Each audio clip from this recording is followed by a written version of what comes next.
Oh, special treat, my motherfucking brother, maybe from the same mother, is on the show. He is the nearest, dearest comedy friend and regular friend that I have. I miss him. I haven't seen him this whole quarantine. I've seen his dog's nuts more. Give it up for Josh. Is this how you do Zooms? Am I too close? Your skin looks glowy. Oh, you can see that scar? Yeah, what is that scar from? Half of my head went through a windshield a long time ago. How did that, like, in a car accident, or were you really just, did you not see a window in your house? No, I tripped real fast. And I, yeah, it was a car accident. High school, we were it was after graduation. After high school graduation, there's like 2 weeks of just parties, right? And people are just going out and getting fucked up. And I don't know where you grew up in upstate New York, so you're used to drinking outside. Oh yeah, we drink everywhere you shouldn't have. For whatever reasons, in high school, when you think about I got so fucked up, it was always in the woods or somewhere outdoors or so. A field. We were at an outdoor party. And there was a place where I grew up in Amherst, Mass, called Puffer's Pond, and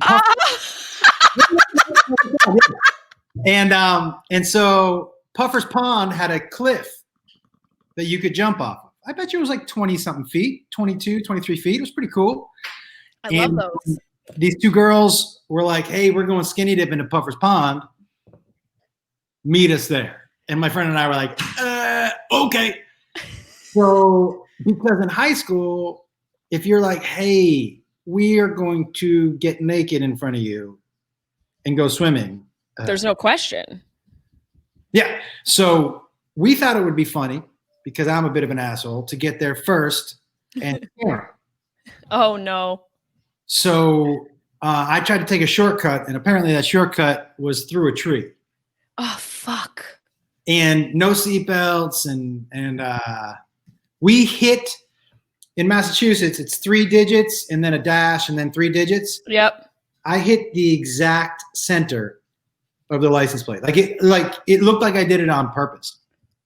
And our heads, you could see the holes in the windshield. Not kidding, we're this close together. So if we had hit heads or anything like that, it was we got so lucky across the board. Across the board, we got so lucky.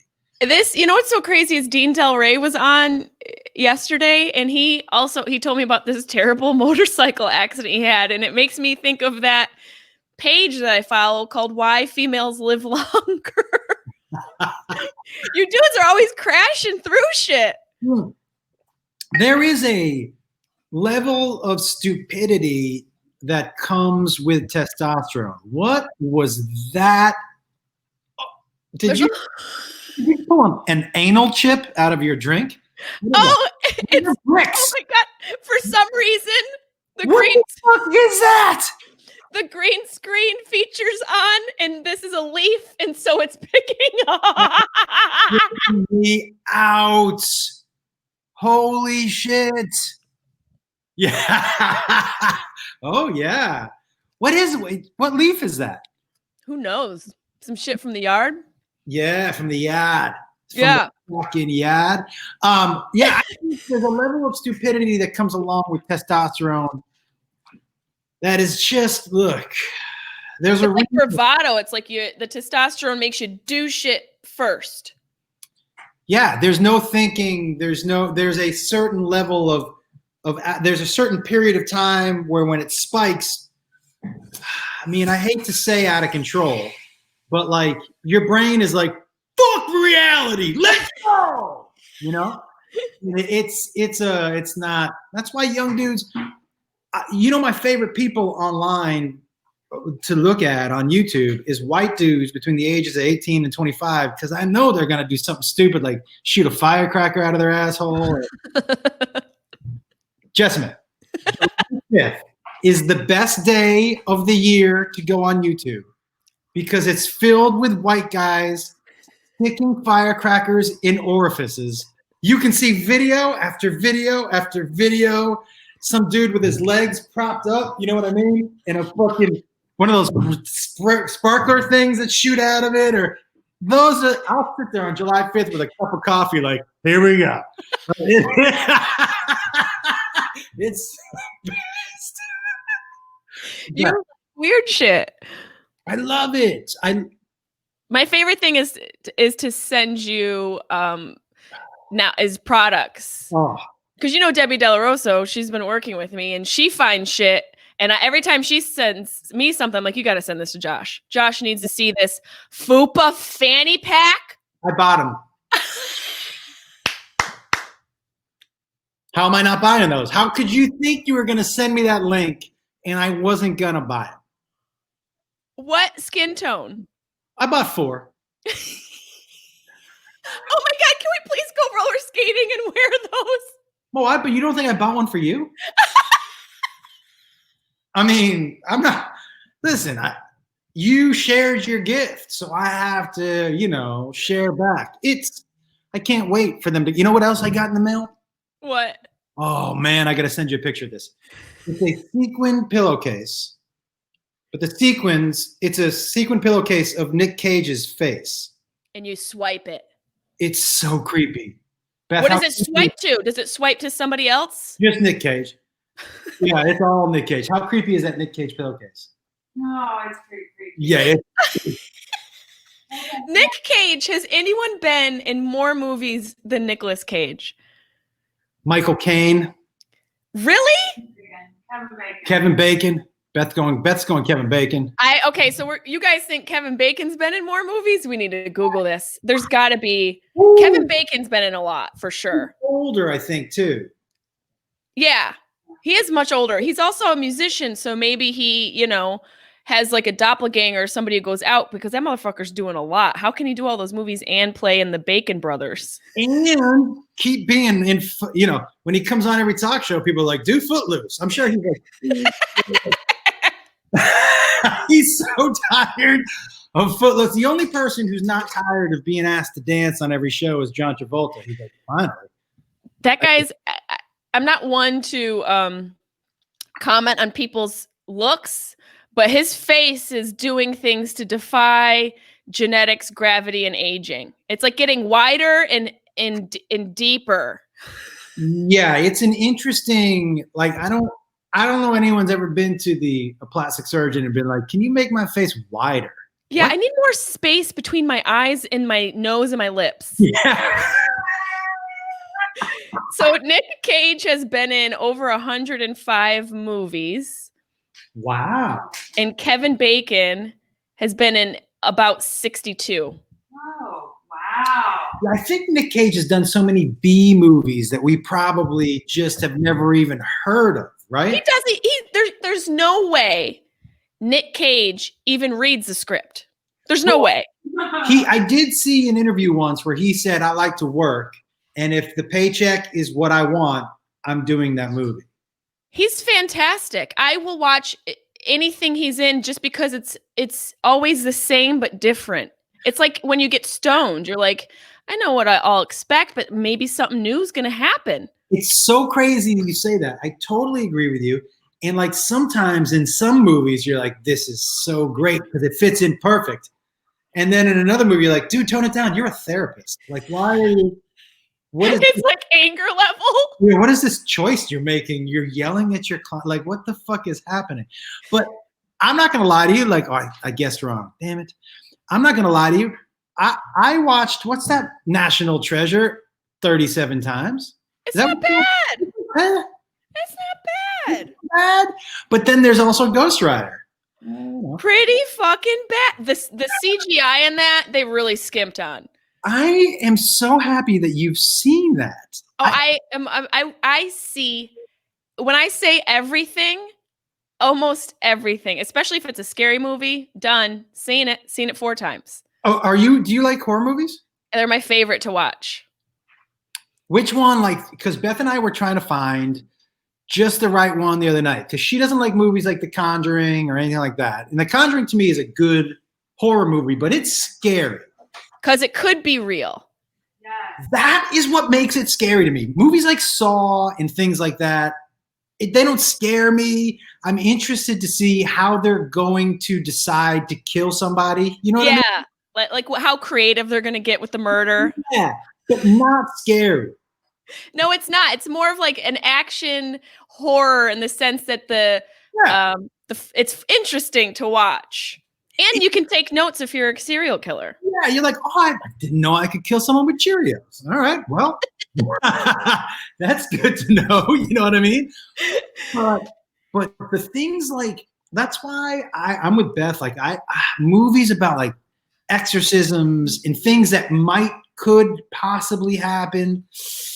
They make my, look at Beth there. She goes, it's a ghost. Yeah, they make my little tank tingle. Those little ones where you're like, ooh, you know. Yeah, because it could be the paranormal realm is we can't really define it, and science doesn't know. And do you believe in it? Have stories. I do. Me too. I do. Me too. I only believe in it because I've had personal experiences I can't explain. They were paranormal. Give me one.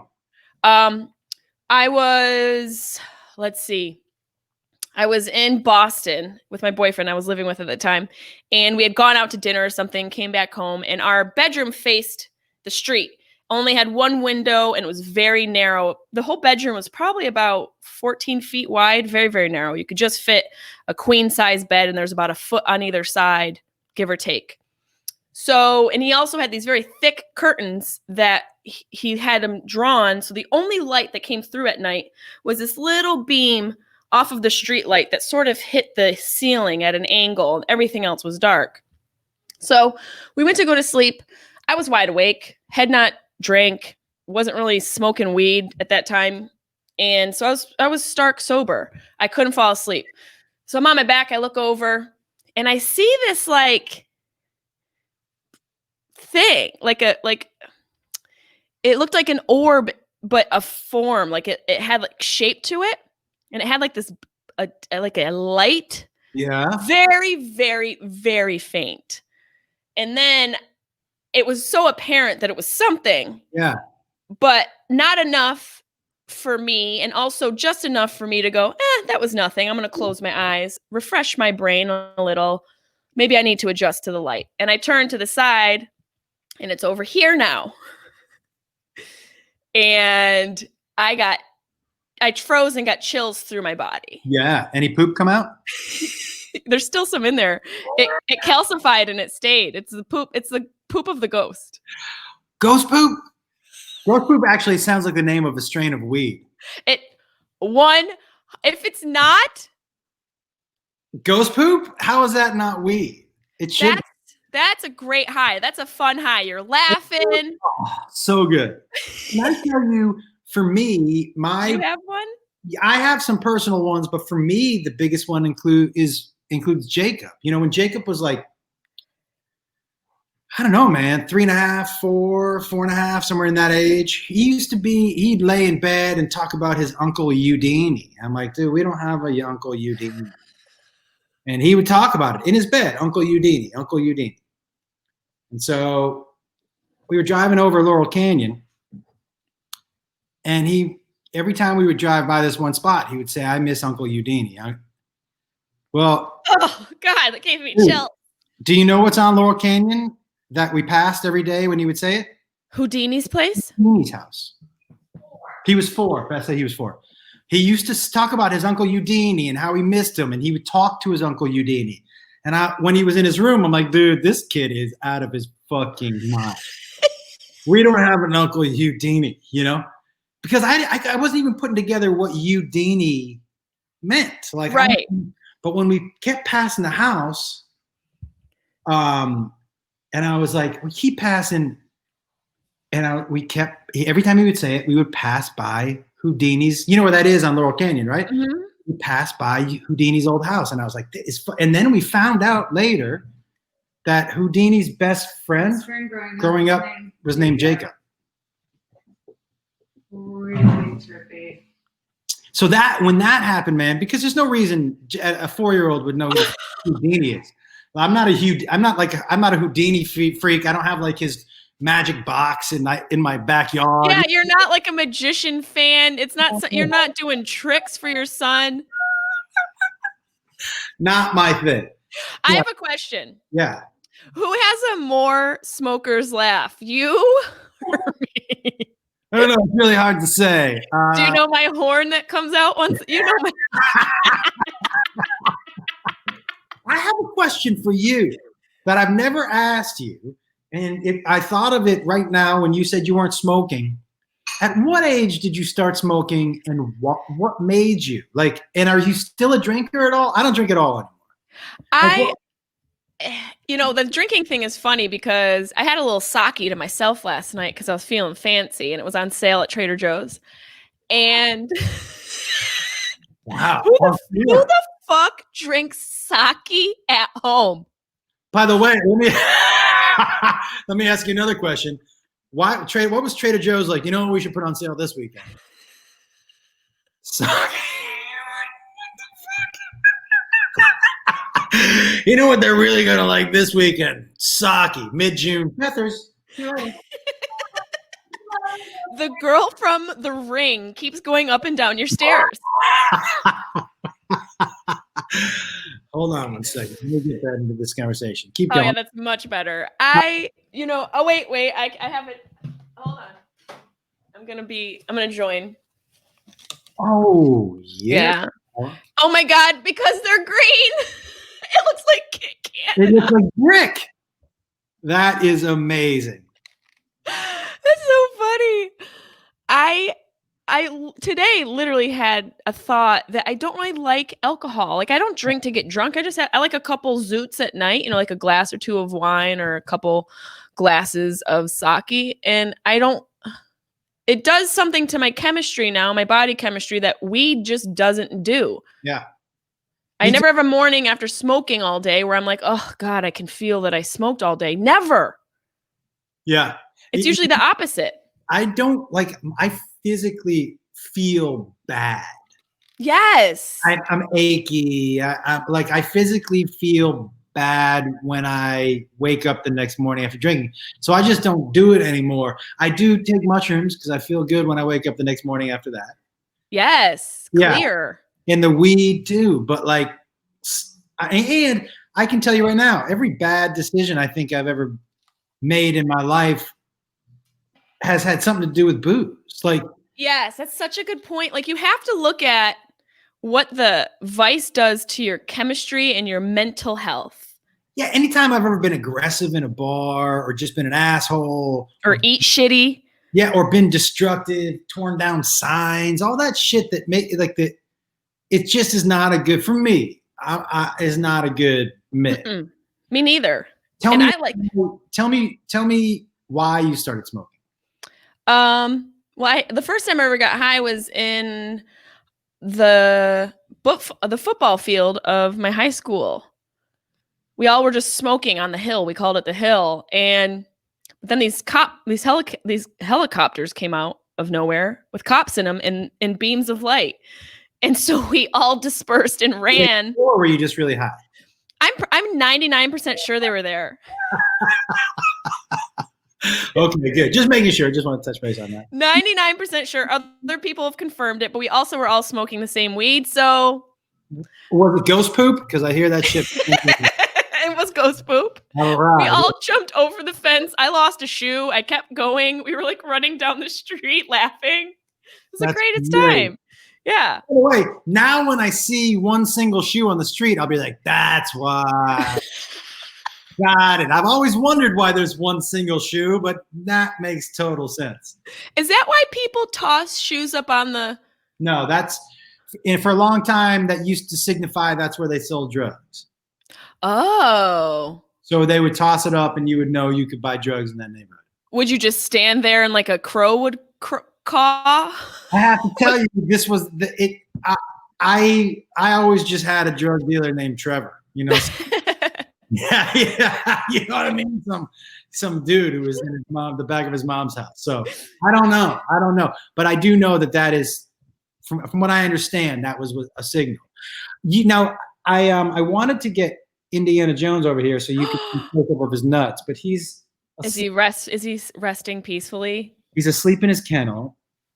How has having a dog changed your life so far? Okay, first and foremost, outside of the just fun and the pure joy and love that they exude every time you walk in, right? And just that feeling of, you can feel their energy, like, I'm just happy to be here. And you're like, yeah, fuck it, me too, But like, for me personally, to get out of the house 3 times a day, because I have a bigger dog, and walk and clear my head, especially during this time, has been a huge, I had no idea how much I needed it. I really did. It does. It sets your day off right. Like, I start my day with them and we go for like an hour. Yeah. In any sort of fog, or how you have those like internal arguments with people, it all dissipates after the walk. Yeah, I agree. There's something so, I don't know. There's something, you forget about it. Like, after we had to put our dog down, we waited a couple of years. Yeah, because you did walks with him. That was like a thing. Yeah.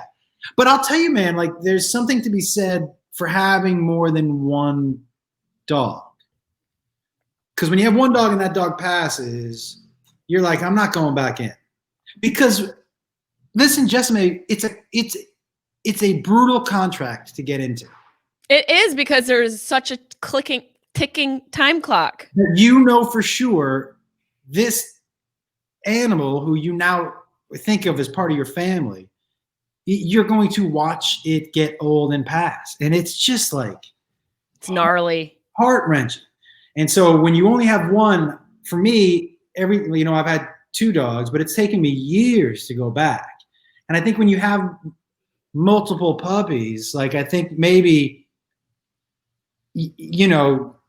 having that constant love all the time there is like, that's why we thought about getting a second one with him, but he's such a big. You should. I have 3, and in my mind, once, a few times a week, I'm like, who's it gonna be? Who's gonna go? Because Carlin's 9 and Bunny's like double digits.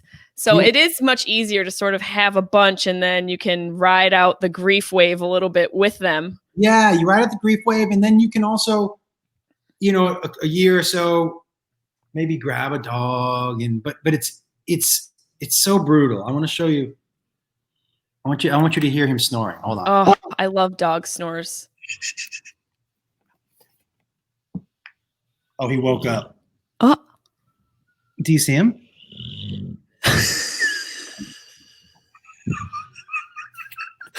He's like an old man. Where did you get him? We got him from a shelter. We saw him online. You saw his nuts first. That's what you saw. Oh man, how come I think dog balls are so funny? Because you like weird shit. Oh, they're so funny. And so, you know what I found out? You can go to a plastic surgeon and they'll give him fake dog nuts. Here's what I want to start a business, and maybe you might get into. Maybe, like, how they have clip-on ties? Mm-hmm.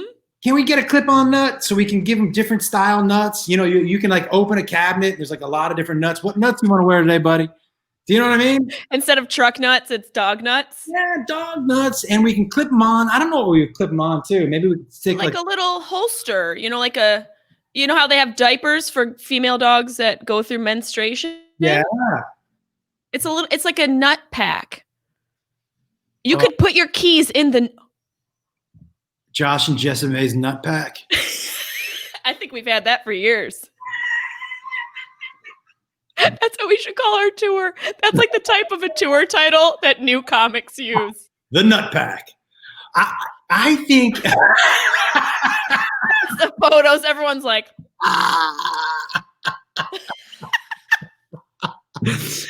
I think a nut pack where you can keep your keys and, like, poop bags, treats, and you put them in his little empty nut sack. Nut sack. Josh, you have to make it. We can't release this episode until you figure it out. A nut sack? Oh my God. Dude, and it's just and it's 2 ball. You have to make the nut sack. That seems like not the stupidest, like, because it's at one of those, like, you would get that at like one of those stores where you also buy like Fupa fanny packs. Yeah. Yeah. That's exactly right. That's exactly I want a small percentage. You're I want 2%. You're half of this nutsack. I'll be the other ball. Yeah, you're the other nut in this sack. Look, if and when the dispensary opens, hopefully in August, cross your fucking fingers. What's going on? We will put the nutsack in the shop. Tell me what's going on with the shop. Oh, we're just waiting because the licenses that got approved all stalled because of the coronavirus situation. So we're just what's the coronavirus? Like someone ate a bat sandwich. I hadn't heard that. What is that? What's going on? Have you had bat before? What's the weirdest thing you've ever eaten? Oh, come on, man. You really want to ask me that? Weirdest animal. I'm going to list, and then you tell me what you think is the weirdest. I've eaten a live cockroach. All right, stop there. I'm done. You want me to keep going? Yeah, no, I do. Okay. Do you know what a balut egg is? A balut egg is an egg that it's big. It's from Thailand, I think, is where they mainly eat them. And it's got a fully formed fetus in it. Like, oh, God! When you pull it out, it's like a little. And Why? It crunches and everything. Wow! I've eaten sheep and cow and goat brain that made me shit on the side of my house. On the side of your house? How? Because it Okay. Do you want to know why? I'll tell you why if you want to know why. I have eaten bull penis soup. The bull penis itself is chewy. Is the best way I can put it. It's chewy. It's like eating gristle. Didn't taste like much. See, the bull penis doesn't bother me. It's the brains. The brains were gross. So I did a show on Discovery. This is one of my favorite. I love. Okay, one of the reasons that people have asked me like why I like doing the Control Chaos and why I do it live instead of taping it. I like live. I like no parachute. I like the energy it brings. I like when things shit the bed. I like all it's right. It's part of the entire thing, right? On one of the episodes of our this show for Discovery, it was called Shark After Dark. They still do it, but Rob Riggle doesn't. Yes. So we did this thing. This guy made a machine that simulated how a shark bit and how an alligator bit and how a dog bit. You just turn the knob and it could simulate bites. Well, the first thing he tried, it bit and broke in half and fell in two. Live show, we've got 4 more minutes to fill the segment. And I was like, well, your machine is total. You know what I mean? Like, what do we do now, right? But I like that stuff. So on this show, we had some oh no, you know what? This was actually, I think, the Naked and Afraid. So I did Naked After Dark, which was a after show for Naked and Afraid. I thought you were just going to say you did Naked and Afraid. I was like, we got to cut to that clip now. We did a promo piece called Naked in New York, where I walked around New York City naked. And dick out. I'll tell you something. So we have video of this woman walking next to me with her camera, just filming like this. And I go, what are you doing? She goes, I'm taking a picture of your dick. I love her. She's a total mood. But you know what was worse than being naked in New York? Was worrying about the things flying into your genitalia? No, walking barefoot in New York. I was like, hey, get off my feet after we're done here. Would you? I don't mind whatever's on my body, but go ahead and cut these motherfuckers off because if you took one square from a part of a sidewalk in New York, you would find amoebas from all over the world. Semen, spit, blood, tears, menstrual, a dead bug, a live bug eating a dead bug. Everything you can think of. And it was in Times Square. Oh, fuck. Bats. Oh, dude, everything. You're like, how did the elephant shit get here? I don't know. We haven't Is lost. that horse manure? Yeah, we haven't on horses. Why? Yeah. So this Naked After Dark, I would have the contestants of that week's Naked and Afraid on. And we would talk about the show, and we would watch it and go over the things that happened. You've seen the show, right? Mm-hmm. And they have fascinating stories. And just the fact that they want to do the show makes them completely different than me. Yes. Right? There's something in them that I don't have. So always super fascinating to me. But one of the things that I insisted we do is I was like, look, I want to eat some of the stuff that they ate. So Oh my God.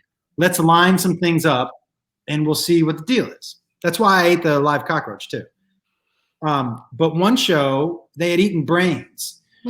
So somebody came on and cooked goat brain, sheep brain, and cow brain. Oh God. And one of them, I don't know which one, was a little undercooked. Oh God. Oh fuck. Listen, I'm driving home. And first of all, it's common knowledge that for whatever reason, as soon as you see your house, you have to shit more than you've ever had to shit in your life. That's Your not brain's like the toilet's low, so I'm just gonna let it loose. your brain is like, hey, so I'm gonna give up now. You're like, give up? I'm not in the house yet, dude. Don't give up. Too bad. Run. Exactly. So it was already bad. Like I was like, oh, I'm holding in. You know, when you start to sweat, it starts to pour down, right? And I'm like, oh no. And as I'm pulling into my driveway, I'm like, I'm not gonna make it. I'm definitely not gonna make it. I might make it into the bathroom, but I'm not gonna be able to pull my pants down. Do you know what I mean? Is this your old place in Ventura? This is my old place out in the valley. Yeah. Yeah. So I'm like, I'm just gonna shit on the side of the house. So I run around and I lean my back up against the house and I pull out my pants and I squat. And what came out of me, it was like a rocket pack. I was like, oh, am I about to have liftoff? So, but the funny thing is that my old dog Rocky was outside at the time. No. And he did this. He peeked his head around the corner, looked at me like, are you shitting out here now too? You know what I mean? Like, and then he just went like this. And yeah, he was like, so you shit inside and outside now, man? Like, what the fuck? Yeah, it was. But I ate some gross stuff on that show. That live cockroach. What was that like? Because I've heard people and, Fear Factor, all those shows where people were doing that. What is it really like to eat a live cockroach? Well, I had 3 options. So they before the show, they said, look, you can eat these maggots. And I was like, I'm out on maggots. Because maggots, I think, come from dead things. Yeah, I'm sweating. Right. So I'm out. Although I have had baked maggots with salt on them. And it tastes that sounds delightful. Actually tastes like popcorn. So, but the live ones, I was out. And then he goes, or you can eat one of these caterpillars. And it was thick, Jessimae, thick, like that thick. And long like this. And like the best way I can explain it was like a Harry Potter blue. Like almost like a magical light blue. Oh, that part, that's the best part, but also the worst part. Yes. Well, I said to the guy, I go, well, maybe I'll eat this. And he said, how do you feel? This is so great. He said, how do you feel about having an explosion in your mouth? And I was like, what? And he said, it's all liquid in there. Ah! If you bite the top, it's going to shoot into the back of your mouth. And I was like, hey, I'm out on that too. And he said, good, because I was going to suggest the cockroaches. He said, because these are the single cleanest things you'll ever eat in your life. And I was like, nah, man. And he said, I raise them on the farm. They're in one container. I know what they eat. I'm like, yeah, but they still shit and piss all over each other, right? So how? But were they like regular cockroach? What species of cockroach? This motherfucker. Do they have the wings, or was it like Madagascar? You know those ones that are like thick and they got like the big black body and they're like that long? Yeah, it was a big. No, it wasn't black body. But it was one of these, like a regular one we'd see around here, big. And you know what he told me afterwards? He said, you know what I forgot to tell you before you ate it? I said, what? He said, I forgot to tell you to make sure it was dead before you swallowed it. And I was like, why? And he said, no. He said, no.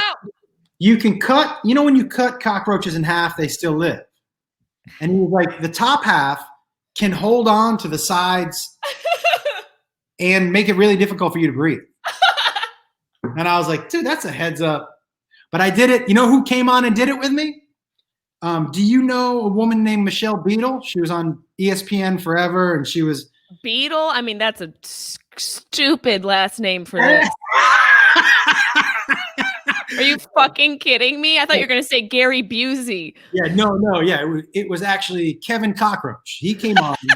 Weird last name to have, but yeah, that's the cockroach might be the weirdest. But I'm not against eating weird. I've eaten a lot of weird shit. I'm not against. Oh, God, that is so disgusting. That is so gross. I don't like things. I don't like to eat organ meat. I'm so picky. Like I won't even eat liver, tongue, brain, nothing that I really have. I'm even grossed out by like chicken and beef sometimes. I think about it and I think I have such a visceral imagination that I psych myself out from eating a lot of stuff. But like, have you ever tried anything where you're like, all right, I'm gonna try it? I tried a cricket once. Yeah. I sent my friend who I always say is an aspiring comedian. I sent him as a joke a card with crickets in it about his jokes not working. And so I said,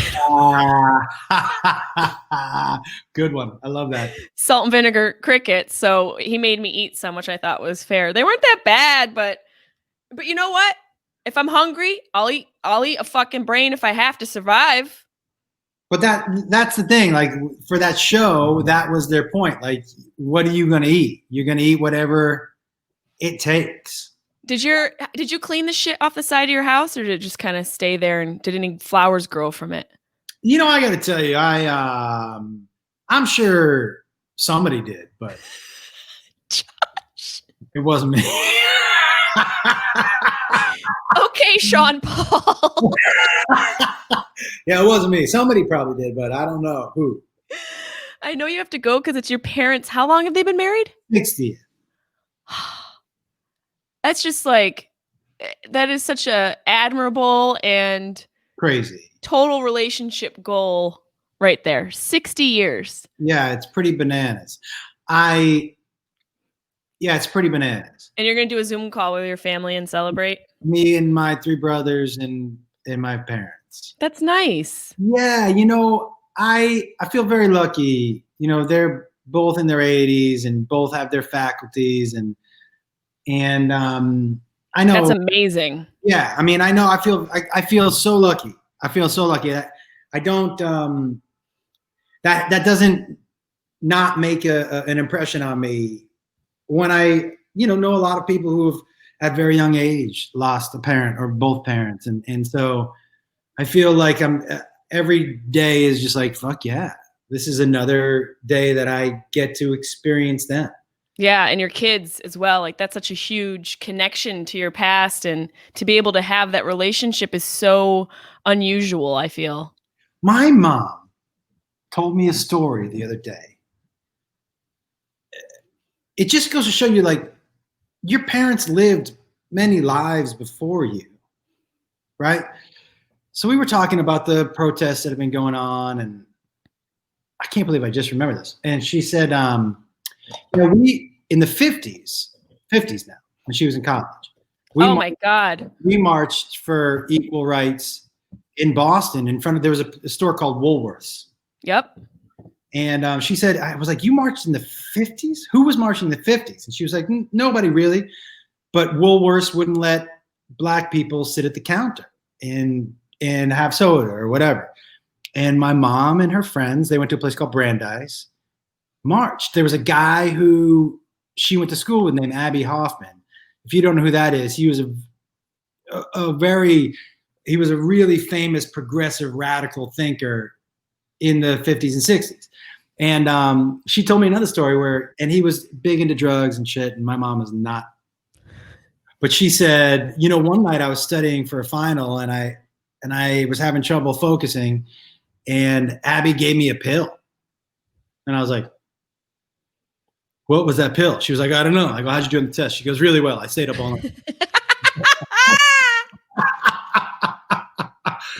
But, as you get, when you're younger, I think, and maybe this is just me, you're so consumed with yourself, you don't ask your parents a lot of questions. No. And as I've gotten older, I've really asked a lot of questions because I want to know the other lives. That's such a good point. It's like, it's invaluable information that you can carry with you forever, especially now with all this technology. You could podcast with them. And, that's why I podcast with my dad so much, because I knew that, time has a way of taking people away. So you have to value it while you have it with them, it's nice to hear that you do that. But I don't expect anything less from you because that's who you are. So, but it's nice that you have that. Yeah, I feel really lucky. And, I married somebody who family is also very important to her. And so she's a ride or die for sure. For sure. And like, so, we have a lot of the similar values. It's interesting, man. She and I are very different in a lot of ways, but I think in the core things for what we believe in, we're very similar. And you're not going to be exactly the same with anybody, but no. I think things that are important to you and how you want to live your life, we really are simpatico with that shit, Well, that's great. And, the one thing that I've been asking everybody, speaking of how you want to live your life before you go, is I've been asking my friends and guests who come on to tell my listeners maybe 3 things they can do to thrive in quarantine. Yeah, I think the biggest thing for me in number 1, it could be number 1, 2, and 3, honestly, is stop thinking about what you can't do and what you don't have. Yes. Think about what you can do and what you do have. When you think about what you can't do and what you don't have, of course it's going to suck. Of course, not just in quarantine, anytime. Yep. You're always thinking about what you're not allowed to do or what you can't do or what you don't have or what other people have that you don't have. There's no way to enjoy your life. It's not productive. You can't enjoy yourself. If I'm always thinking about, and dude, listen, you know me, I get caught up more than I like to about other people's stuff. You're a human. Yes. And I really try to work on that a lot. And so for me, the big thing is stop thinking about that. The other thing I would say is like, during quarantine, and again, this is everyday life also. And again, this is something that I try to change in myself every day because it really does make a dent in how you think about yourself. Is stop making promises to yourself that you're not going to keep. Don't tell yourself you're going to go to the gym every day and drop 15 pounds if you fucking know you've never been able to do that. Because what that tells yourself, one, it makes it easier for you to quit. And you should never make things easy for yourself to quit. But 2, every time you lie to yourself or break your promise, your subconscious tells you you're a fucking liar. And it chops down how you feel about yourself. When you break promises to yourself, it's the clearest example of how you feel about yourself. Absolutely. You don't mind, and Beth pointed this out to me. They say you don't mind letting yourself down. It's one of the reasons why, right? It's another reason why a trainer for me, I know I'm going to go to the gym because I don't like letting other people down. But no trainer, and it's just me. But that's a sign of how I feel about myself. Yeah. That's fucking deep. So that's all Beth. And so those are the ones for me, man. It's and smoke a lot of weed. Where can these motherfuckers find you? Well, you can find me and you on Monday night on my High Live. I'm going to go buy a couple of extra wigs for us. Oh my God, please. I'll bring some of my shit. Bring it. And so Monday night on High Lives, guys, it's a lot of fun. It's super silly. Jessimae, you've been on the show before. It's the greatest. It's great. And I will tell you what's even greater is the people who watch the show are just good people. And when there's an asshole in the chat, they basically kick him out. Mine do too. They're like, dude, you don't get it. Get the fuck out. It's all about positive. We're having a good time here. If you're not on board for having a good time, beat it. Yeah. And then negativity. Yeah. And then Controlled Chaos every Tuesday night, also on my Facebook fan page. I would ask you guys, man, if you've never seen it, It's fucking necessary. I promise you, it is a guaranteed good time. Guaranteed good time, and that's it. And all the other stuff, I don't know about touring or what's going to happen, but those are the two things that I'm really enjoying right now. Well, I think that's great, and I just realized that we can just do our own thing. We have all the capabilities of doing the thing that we wanted to do. Yes, we could do it on here, actually. Yes. As I'm watching this, I'm like, oh my God, this would be so simple. Dude, yeah, we'll talk. Yeah, okay. I'm like, oh my God, we could just do it ourselves. Yeah. Well, I love you, and send your love to your family, and let's catch up this weekend. Okay, love you. I'll see you on Monday. Bye. Later.